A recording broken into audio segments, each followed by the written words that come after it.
So, after some electronic hiccups, this is the European History Lecture for Wednesday, the 5th of May, 2021. So, Feliz Cinco de Mayo! Mexican Independence Day. I'm still British. We're not. I'm just mentioning it in passing. Yesterday I mentioned that it was Star Wars Day. I think I may have. No, yeah. I may not have. It's Revenge of the Fifth. Choking him with the Force. How do you live with yourself? Anyway. Now we're going to talk about how the most preventable and the most widely least desirable war in human history happened. How do we get from the war to end all wars to World War II, when almost nobody wants to have a second World War?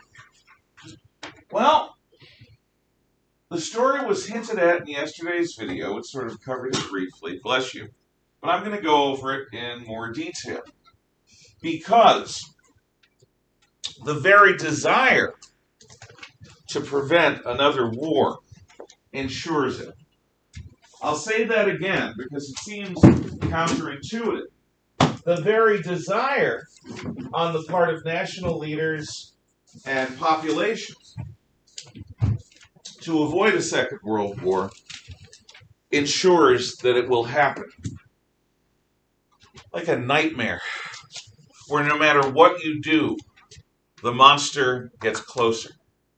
You can run, you can hide, you can start shooting at it, which is better than running and hiding, by the way, especially if you're shooting at it with a gun. You know, it's a dream gun, but still. At least you're taking proactive, steps. But the fear of a war causes the leadership of the Western nations to do the worst things in those circumstances. And let's talk. So we start out with a paraphrase of the title of one of my favorite philosophers, bless you, most famous books. Tissues over there if you need them.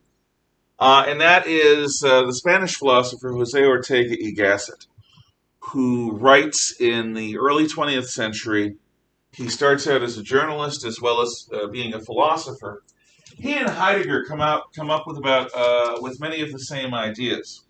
But Jose Ortega y Gasset, being Spanish and having a sense of the dramatic and also having a background in journalism, even in good translation, is easy to read. Whereas Heidegger is a typical German philosopher, which means it's like reading geometrical theorems and forms. It's not so interesting. His most famous book is, one of them, is Hispania Invertibrata, Invertebrate Spain, where he talks about the decline and decay of the Spanish character, of virtue, of honor, of all of that stuff. Well, I will paraphrase that to Occidentus Invertibratus. The Occident is the West, the land of the sunset, just as the Orient is the land of the sunrise, the land of the East. So the West without a backbone. How could this happen? Remember, at the early part of the 20th century, the West was in the process of absorbing and incorporating the whole rest of the world. Well, obviously, World War I. And what it leads to is a Britain that is fatigued, but not just financially. It's fatigued morally. It's fatigued emotionally. Britain has given so much of its young men that the national physiognomy changes. The average size of an Englishman drops after World War I and takes a few decades to come back. That means Englishmen are on average smaller and weaker than they once were. Those men who were bold enough to seize the British Empire and make it into a force globally, the biggest empire in human history, a quarter of the world's population, a fifth of the world's landmass, or vice versa. I always get those two confused. In any case, it's a heaping big empire. The men who built that died in the trenches before they had a chance to breed largely. So in Britain, there is this pervasive sense of loss, of weakness, an awareness that they aren't who they used to be. You're too young to have experienced this, I suspect, unless you've dealt with a major health problem in your life, maybe in the life of somebody that's near and dear to you, that you love. But I can tell you, having lived over half a century, there are moments in your life that you realize you aren't as young as you used to be. And in those moments, there is a sense of, oh, well, everything's going to be different from now on. Once, back in Maine, we had an acre of land, and much of it was wooded. We decided to have a lumberman come in and cut down a bunch of trees that were close enough to pancake our house if we had a windstorm. And he asked what to do with the wood, and I said, just basically leave it in small blocks where it falls, and I'll collect it for firewood. I was in my 40s, and I realized after 15 minutes of this that I can't do this. The blocks of wood were simply too heavy, and I got exhausted way quicker than I thought I would. I wasn't in any particularly worse shape than I've been. I was just older. And the degree to which I had explosive and persistent energy to do things like rolling heavy logs around the Maine wilderness just weren't there as much. And it was depressing for an hour or two, and then it happens. It happens to everyone. In some way, shape, or form, you will, if you live long enough, experience the joys of aging. And some of those joys are genuine joys. You become wiser, hopefully. You become more thoughtful, more common sense. And you don't feel, there's less that you feel you have to prove to yourself and to the world because you've done, hopefully, some things that you can already be proud of. But there was a sense of loss. Britain feels that. Having been through World War I, the entire British society, its popular culture, its high culture, is just redolent with this sense of loss, with this sense of pining for what was, pining for what might have been. It's almost to the point of maudlin self-pity. So Britain is not in a position, psychologically, to be the leader of or policeman of the world anymore. But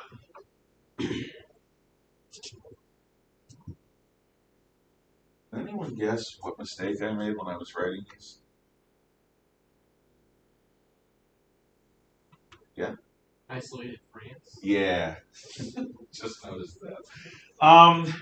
Obviously, I was in a rush, and I didn't finish. So, isolated USA. Okay. The natural inheritor of the Pax Britannica is the United States of America. Not only are we a former colony of England, but the United States becomes the world's creditor nation during World War I. Britain's strength in the 19th century started with its finances. Britain was the world's creditor nation. People went to British banks in order to get loans to do what they wanted to do. But British banks are tapped out. Logically, with that financial power, the United States should have, if it had been a normal country, a European country, stepped forward and assumed hegemony. which is a Greek term for the dominant power in the world order. Not a universal empire, but still the dominant power. In effect, the global policeman. However, World War I was, in 1919, seen as a mistake. Many Americans looked at the war, looked at the peace, said, why did we waste our lives on this? Why did we waste so many young men? Why did we get involved? Europe is a bleeping basket case. We don't need it. We don't want it. We wash our hands of it, almost like Pontius Pilate washing his hands of the verdict when he condemns Jesus to the cross. The USA elects Republican isolationist Warren G. Harding, whose slogan is, "We will have a return to normalcy," as if normalcy was a word, which it isn't. Well, it became one after he used it, because language is like that. And Harding followed up with the decision not to join the League of Nations, not to be involved in world affairs, to basically imagine that it's the 19th century again and we're still absorbing the Wild West. No. With the exception of the Caribbean, where we send Marines in to overthrow dictators who don't please us every so often, and the Americas in general, which is Monroe Doctrine stuff, we try to stay out of world affairs, which creates a power vacuum. All of this creates a power vacuum. Britain's fatigue withdraws strong British action in East Asia. British fatigue is going to make it a weak leader of the League of Nations. British fatigue is going to create in Britain a risk aversion that makes it almost impossible for Britain to take any decisive action. And American isolationism renders the U.S. in a similar position, useless to preserving anything like a decent world order, with the result being that there are power vacuums in Asia and Europe that will be filled. Nature abhors a vacuum. If a political power withdraws from a region, somebody else will step in to dominate that region, usually the enemy of whoever just withdrew. This is the great conundrum of Afghanistan, a country that has never in the history of man been successfully conquered long term. It is in the height of the mountains of Central Asia. It is a thin-aired land so difficult to fly in that Afghanis with rocket launchers could get above where the Soviets could fly helicopters because the air was so thin. You could actually go to a mountaintop and the helicopters couldn't reach you there, at least back during the Soviet War, because their helicopters were bigger and heavier than ours. Afghanistan is a place we've fought in since, well, for 19 and a third years.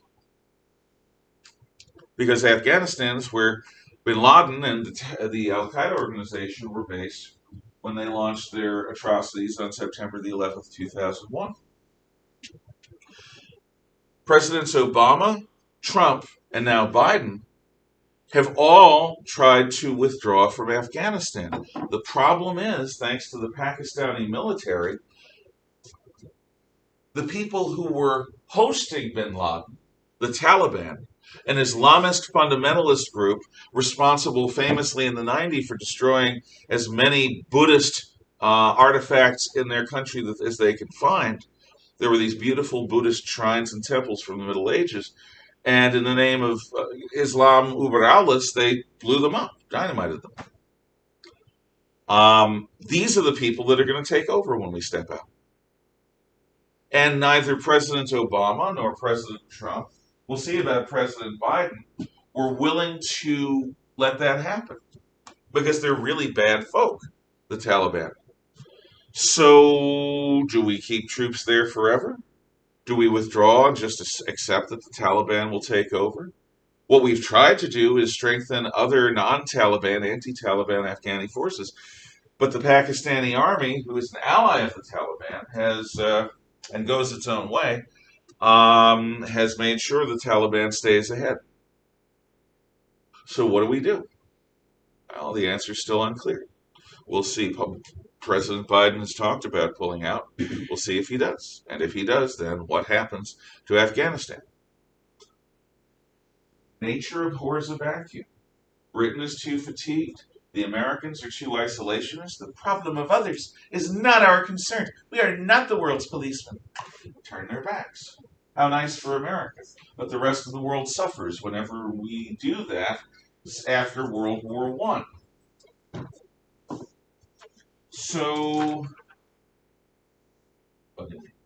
my compulsive side. What about France? I mean, France, since Napoleon has never been the hegemonic power that it wanted to be, but France has a sizable empire. France has a navy capable of projecting power. The French, unlike the British, try to maintain their sort of elan, their manly virtue, and it's difficult for them, but they try. It's part of the national character, the sense of manliness. It's part of the romantic thing in the French. But France is even worse off financially than Britain, because it was the very industrial heartland of France where the battles took place. Most of France's industry is in the northeast of France, which is where the Germans were.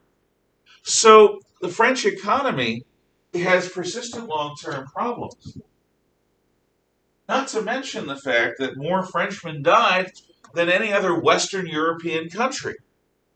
Far more than the United States, more than the Brits. But France is also increasingly divided. The British and the Americans at this time have political disputes among themselves, sure.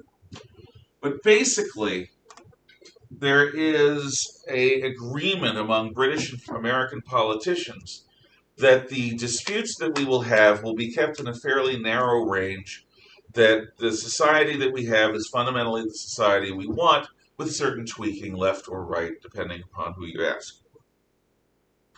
The French, though, are going much more like we have gone in the last 10 or 20 years, which is the sense that the people who disagree with us in our society are not merely loyal opponents, the loyal opposition, which is a concept absolutely fundamentally essential to any successful free society. Yeah, you may be a Democrat, I may be a Republican, but we're all Americans. And what binds us together as Americans is more important than any political division. I can trust that if you're in power, you're not going to destroy the Constitution. You can trust that if I'm in power, I'm not going to destroy the Constitution. Our freedom will basically persist.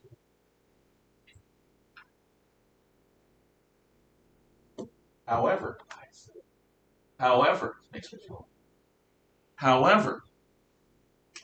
that mutual trust, that mutual sense of, okay, we can fight until the election, after the election we come together, that's gone in France. And it's going from us. We're starting to see ourselves not as loyal opponents, not as trustworthy people with whom we disagree, but as enemies. That's true of my side, and it's true of some of your side. I wanted to do what I said Democrats should have done in 2016, 2017. After Trump's victory, you have a honeymoon period. You gather behind the new guy, win or lose, and you give him a chance.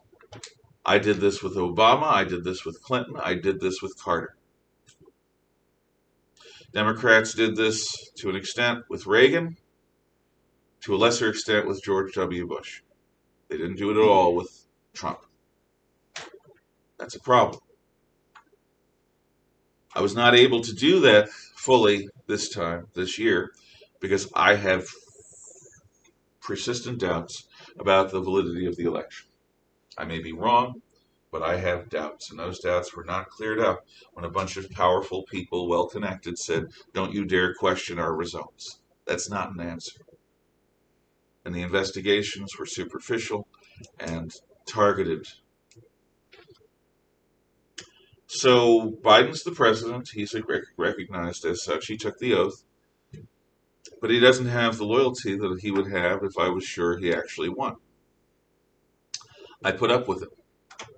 God help us when the country hits crisis, and it will. It always does. Everybody is tested who's president. Everybody is tested, both by our domestic and our foreign neighbors. And I will try to give President Biden what every president needs during a crisis, which is the support that he needs to carry out American policy. But it's harder because I have doubts. I didn't want them. I didn't want him to win, but had he won without any question, I would have done the right thing. It's difficult. Well, in France, the reluctance that you just heard in my voice didn't exist. The farther we get away from World War I, the more poisonous their politics become. The French do not get along. The French are so against one another, left versus right. There are still monarchist politicians in France. There are ultramontane or Catholic politicians in France that want the church to come back big time. There are secularist politicians that want the church out of all power and less important in French society. There are what we would call American-style Democrats and American-style Republicans, who are somewhere in the middle of the process. And there are French fascists, Action Française. And, of course, there are French socialists and communists. The degree of cohesion in French politics is tattered. And by 1940, under the stresses of war, it shatters. And France surrenders. So France is in no position to take leadership. What you'll see next in your notes, but that I didn't write on the board, is widespread fear of communist revolution. First off, this is not an unreasonable fear. When the communists take power in Russia, they take total power. It's not like Lenin abides any constitutional limit. There is no balance of power. Lenin and then Stalin dominate the Communist Party, and the Communist Party dominates the government, the state. I told you about this when we talked about totalitarianism. So if you're a person that believes that you as an individual have the right to make up your own values and live your own life with a minimum of interference from your government, you will not be happy under communism. If you're the kind of person that thinks that you have a right to your opinion, even if it disagrees with those in power, you're not going to be happy under communism. If you believe that you have a duty to do things according to the dictates of your conscience, you're not going to be happy under communism, because the totalitarianism of communism makes the government involved with everything. There is nothing you can do to escape it. And if you try, they'll use violence on you. So there are reasons to be afraid of communism, unless you are a true believing communist.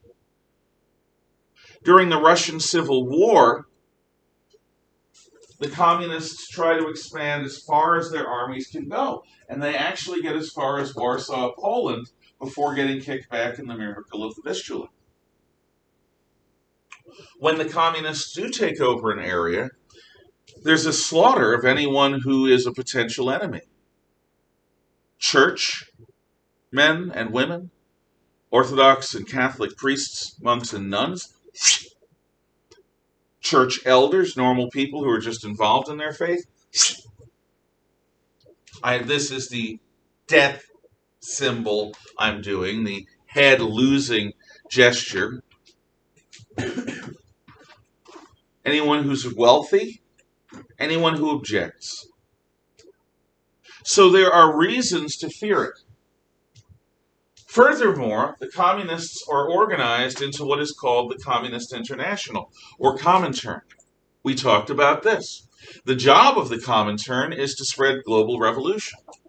The Comintern is composed of communist parties from all over the world. The Communist Party USA is a member of the Comintern at this time. Communist Party of China is a member at this time. Every communist party around the world is coordinated from Moscow by the Comintern. This is evidence that the Communist Party is interested in global revolution, in fomenting and guiding global revolution. And the thing about global revolution that you really need to understand is, if you're loyal to the government you have, they're going to kill it if they get a chance. They will violently overthrow it.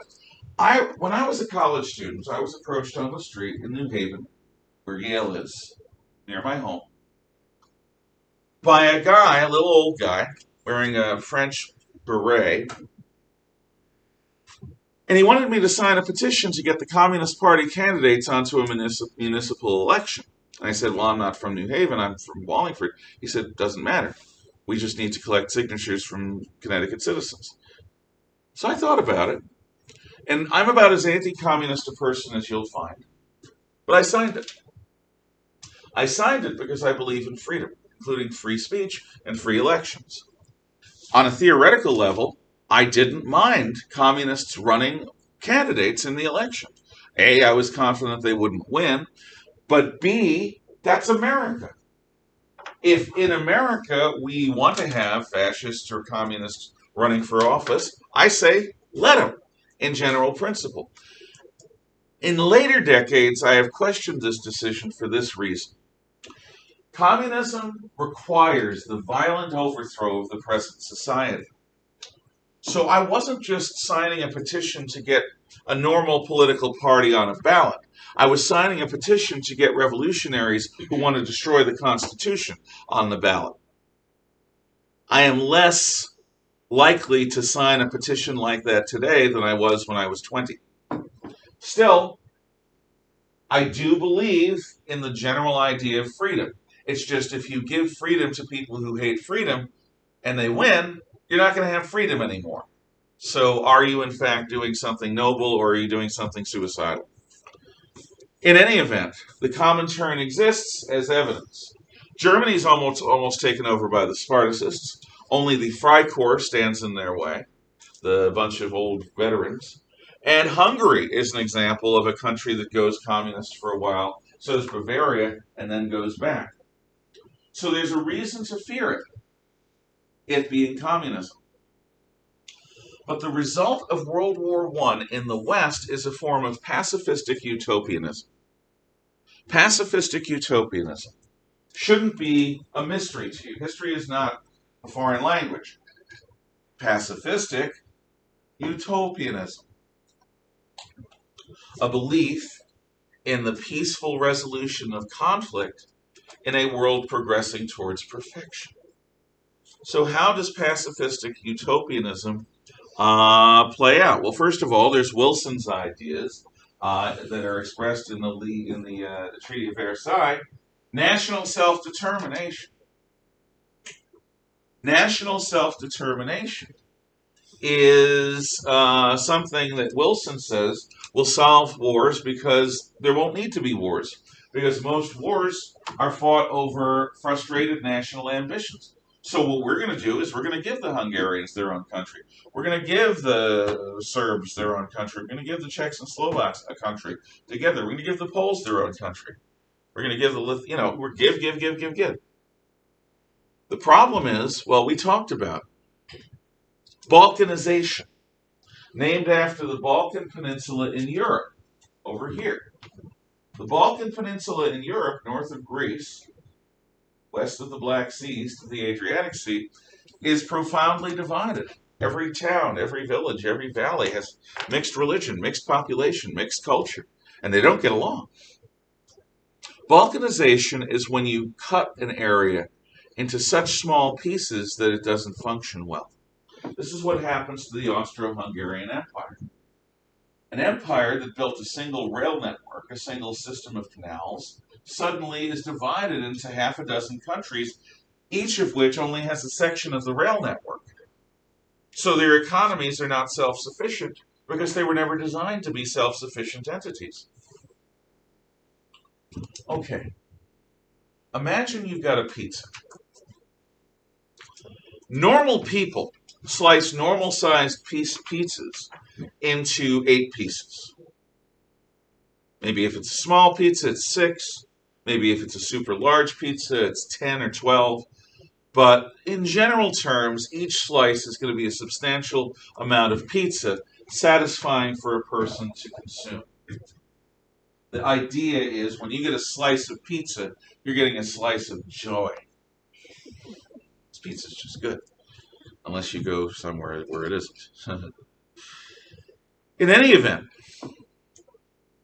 what if you took a normal-sized pizza and made it into 50 pieces? 50 bite-sized pieces. Well, maybe slightly larger than a bite. So you get a piece about yay big. Is that in any way satisfying? Yeah, that's the White Castle hamburger theory of consumption. A White Castle slider or a White Castle hamburger is tiny. And so what you do is you get a bag of them. And you're eating a whole bunch of these burgers because they're little tiny burgers. The truth is you're getting a much bigger proportion of bread and a much smaller proportion of meat because White Castle hamburgers are very thin and they're on these fluffy pieces of bread. If you've never had a White Castle hamburger and you like onions on your burgers, try it if you go to an area that has them. It's different. So, yeah, if you're able to get a lot. But what if you're not? What if you're only able to have one? One burger. Little tiny White Castle burger, little tiny 1/50th of a piece of pizza. It's not satisfying. That's balkanization. In an analogy, that's balkanization. So utopian pacifism leads to the idea, let's give everyone we can their own country, but these countries are too small. These countries have economic structures and logistic systems that don't make sense. That's a problem. That's going to create a vacuum of power. The League of Nations and collective security might have worked if the United States had gotten involved. But we didn't. Because Wilson didn't bring any Republicans. Because of all people on earth, the Kaiser, communists, Clemenceau, Lloyd George, Wilson hated the most American Republicans. So he didn't want to deal with them. And the result was no Republicans, no Republican ratification in the U.S. Senate, dominated by Republicans, no Treaty of Versailles signed by the USA, no League of Nations with the USA involved. That means that the backbone of the League of Nations is fatigued Britain and exhausted and divided France. Not good. Not good at all. Geneva. Oh, God. In the mid-1920s, utopian pacifism grows. The international law courts and at The Hague and all of that.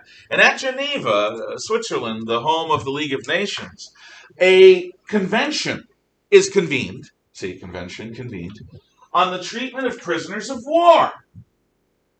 Prisoners of war happen. If you have a war, not every one of your enemies is going to fight to the death. Sometimes if you win, you're going to collect a bunch of guys, prisoners. How are you going to treat them? Well, in the past, you beat the heck out of them until they give you information, and then you throw them in a hole somewhere until they, until the war ends. Do you feed them well? Do you treat them well? I mean, you have to do it a little bit because they're going to do to your guys probably what you do to their guys. But in the mid-20s, a bunch of utopian pacifists decided we should establish a basic standard of living for prisoners of war. And so if you see an old movie or a war movie that says, the Geneva Convention forbids, it's because the Geneva Convention spells out how prisoners of war should be treated. Basically, they should eat whatever your civilian population eats. Not worse, not better. About the same. So if you're in a country like Germany that has trouble with food, the prisoners are going to have some trouble with food, but not particularly worse than German civilians. What is a soldier obliged to give his captors? Name, rank, and serial number. I am Corporal Ralph K. Genorio, serial number 007564432, which is, by the way, made up. I was not eligible for military service. Blind eye, don't you know? And I was thinking about joining the Navy, which doesn't have corporals. And I gave you a Polish salute, not an American salute. But you get the idea. All I have to do is give my name, my rank, my serial number. I don't have to give any other information. If I choose to, that's fine. Nobody except the British and the Americans really play by these rules. The Germans routinely abuse prisoners, although they treat American and British prisoners of war better than they treat anyone else in their captivity. That's because the war is still going on. That's because we still hold a bunch of their prisoners. And it's also because they know at some point there's going to have to be peacetime, and if they abuse our prisoners, we won't forgive them, even if they win. But the Germans treat Poles, French, and Russians like they're Jews, almost. Use them for slave labor, use them up, kill them. The Russians, what they do to the German prisoners, let's just put it this way. At the Battle of Stalingrad alone, I think a couple 100,000 German prisoners are taken, fewer than 5,000 returned to Germany. What happened to the rest of them? Well, they were worked to death in the gulags. Japanese are the worst of all. The way Japanese treat prisoners of war is nothing short of a war crime. And it's because the Japanese have contempt for people who surrender. So if you're captured by the Japanese, don't expect to be treated according to Geneva Convention rules. If you're captured by the Germans, you might, to an extent. Although you're still going to get the heck beaten out of you, and they're still going to try to extort information from you. But it's not going to be as bad as it might be. I knew a guy who knew a guy who was an American flyer who was shot down over Germany. He was in a Luftstalag. Sort of like Hogan's Heroes, but real. Without the humor, without the underground tunnels. More like Hart's War, although a little worse than that, if you're familiar with that movie. Well, he escaped. And he was in the east of Europe, so he went to the Russian front. He crossed the lines, and the Russians welcomed him as an ally, because we were both fighting the Germans. He said that had he known how the Russians would have been, he never would have escaped. I mean, the Russians would do things like they're in a line of trucks, American trucks, by the way, that we provided through Lend-Lease, sent there via Arctic convoys. And they're drinking, the Russian soldiers are eating chocolate and drinking vodka on their way to battle. And they're just happy to be in trucks. They don't have to march through the wintry hell that is Russia. And the guy next to the edge of the truck has fallen asleep. And the Russians are drinking, and they look at each other, and they go, yeah. Boom! And they knock the guy out, and he falls out. You can see the humor in that. But what the Russians really thought was funny, warning, it's gruesome, is when the truck behind them ran over the guy, and then the other trucks ran over him and turned him into a human jelly. Oh, the Russians loved that. Why? Because in the Russian army and the Red Army during World War II, everyone's life was cheap. These guys did human wave attacks against machine guns. These guys were spent like bullets. So their sense of the value of human life was on the low side. But the Geneva Convention, great idea, in theory, will have a minimum living standard for prisoners of war. Doesn't quite work out that way. The World Court at The Hague takes more cases, is recognized by the League of Nations as a valid international court. So people are then going to be charged, among other things later, with war crimes under international law, which the League of Nations is developing in conjunction with the World Court at The Hague. Again, no one voted for these people. It's just they're setting it up.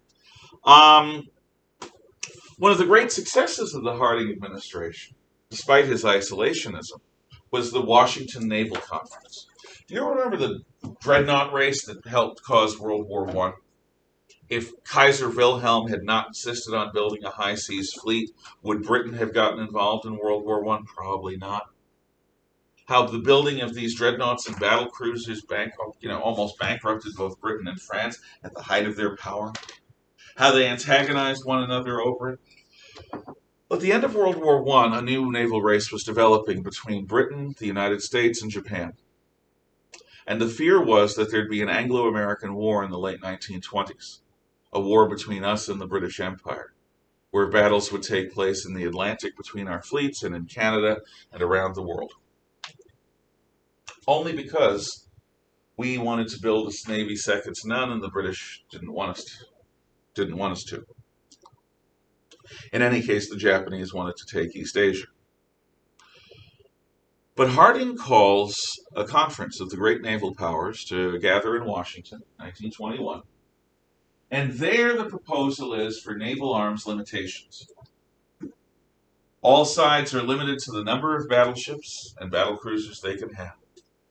No new construction is going to happen for a period of 10 years, and at that point there may be rebuilding. But new battleships must be limited in size, 35,000 tons, limited in armament, maximum of 16-inch diameter guns. And this limited size in terms of tonnage and armament is going to, and the number of battleships and when you can build them is going to make it possible for the countries to avoid a naval arms race.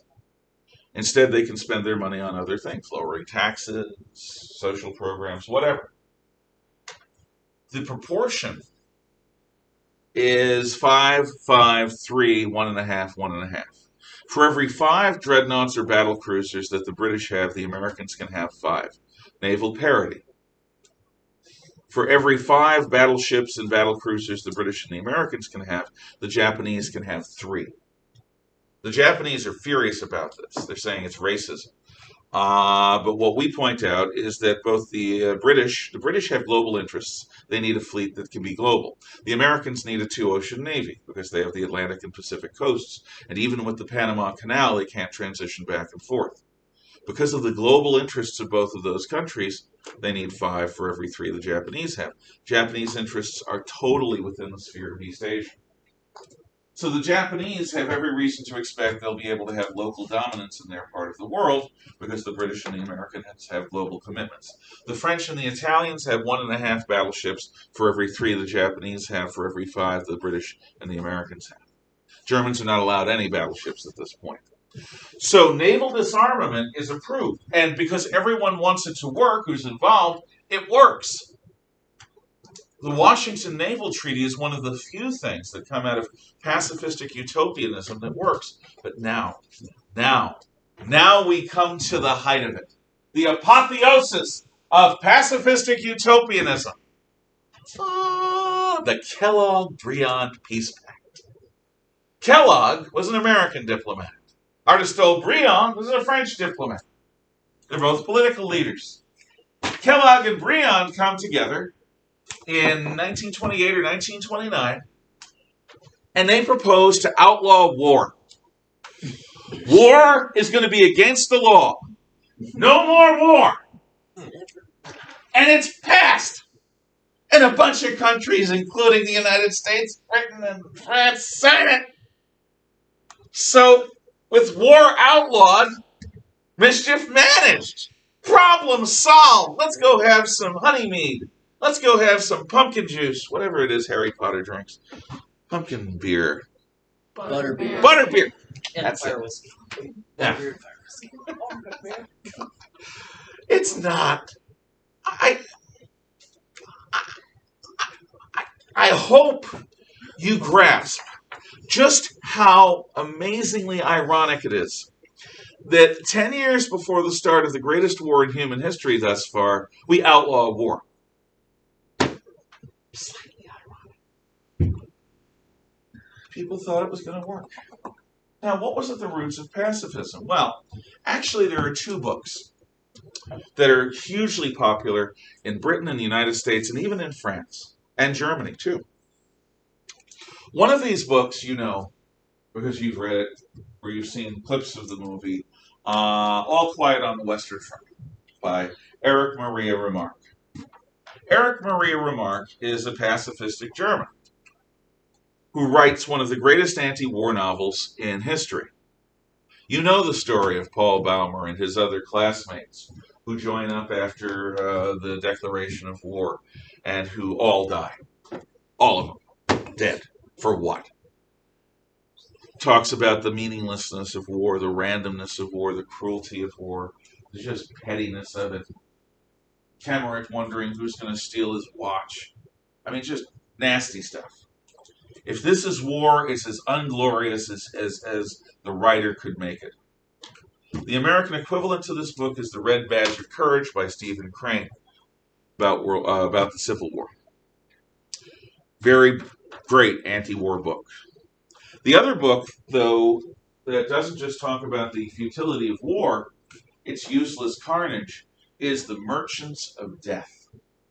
And The Merchants of Death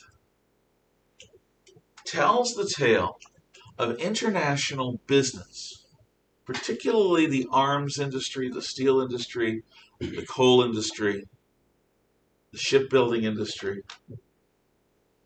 who colluded to create the biggest business opportunity they've ever had, the First World War. The thesis was that World War I made no sense politically because it wasn't about politics. It was about arms merchants making huge profits.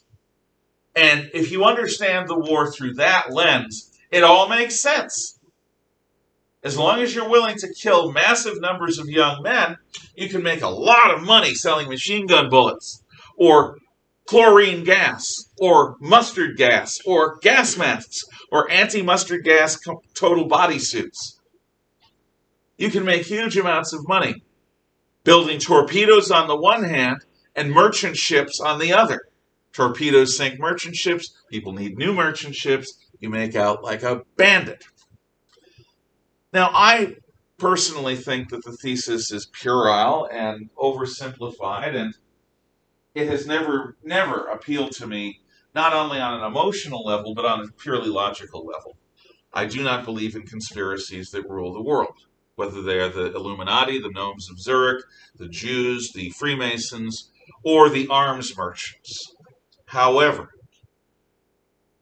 it was a popular book because people needed to hang something on the bizarre course and conclusion of the First World War. So to a lot of people, the idea that a guy named Zakharov and other businessmen colluded to create World War I purely for profit.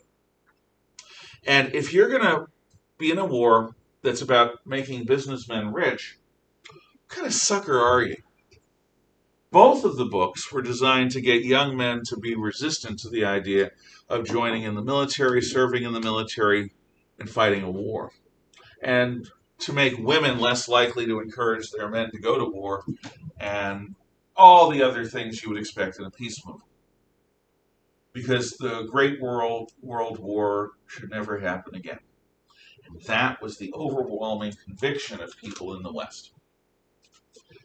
Next time, we'll get to where this leads, which is one word: appeasement. Thank you at home.